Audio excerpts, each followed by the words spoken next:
स्वस्थ रहने के लिए शरीर को भीतर से साफ करना बहुत आवश्यक है। आज हम सीखने वाले हैं सूत्र नीति या रबर नीति का अभ्यास। क्या है सूत्र नीति, कैसे करेंगे, स्टेप बाय स्टेप सिखाने वाला हूँ। शीर्ष प्रदेश से कफ दोषों की निवृत्ति के लिए नीति क्रिया बहुत महत्वपूर्ण होती है। यह है सूत्र। सूत्र का मतलब है यह तागा, बहुत सारे तागों को जोड़ करके इस तरीके से, और अगले हिस्से में मोम लगा होता है। इसके प्रयोग से नासिका के भीतर सफाई की जाती है, लेकिन आजकल इसका उपयोग बहुत कम होता है सूत्र का। तो इसके विकल्प के रूप में अब इस प्रकार के रबर के ये कैथेटर होते हैं। ये अलग अलग नंबर के हैं। एक देखिए, इसमें एक मोटा है, एक पतला है।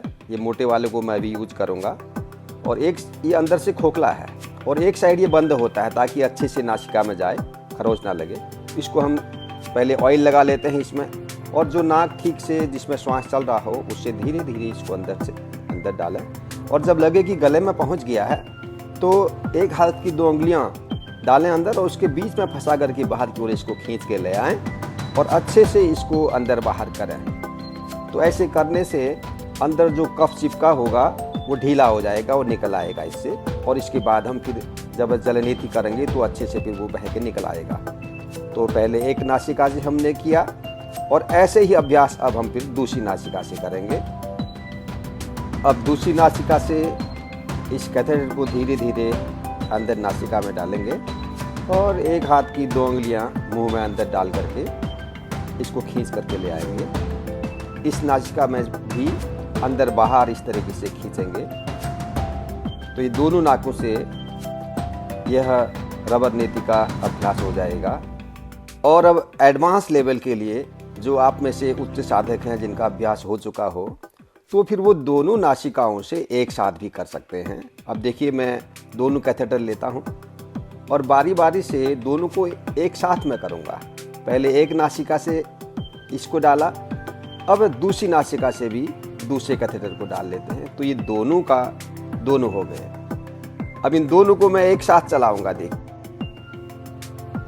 तो यह कुछ दिनों के लगातार अभ्यास होने के बाद आसानी से ये काम हो सकता है।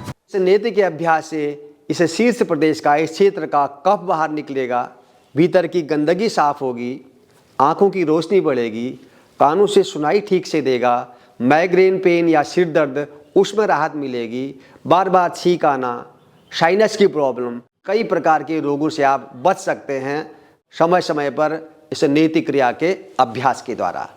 क्रिया को पूर्ण कर लेने के बाद फिर एक बार आपने जल नीति का अभ्यास कर लेना चाहिए। 1 मिनट तक कपालभाति का अभ्यास करें ताकि जो जल की बूंदें अंदर रही हैं तो वो ठीक से सूख जाएं। उसके बाद लेट करके दोनों नासिकाओं में, या बादाम रोगन हो या गाय का घी हो, उसकी 2-2, 4-4 बूंदें आप टपका लीजिएगा, लाभकारी होगा। तो यह था आज का वीडियो रबर नीति पर या सूत्र नीति पर। आपका बहुत बहुत धन्यवाद। मिलते हैं फिर से एक नए वीडियो के साथ। तब तक आप लोग ख्याल रखिएगा अपना, स्वस्थ रहिए, प्रसन्न रहिए, सबका मंगल हो। जय हिंद।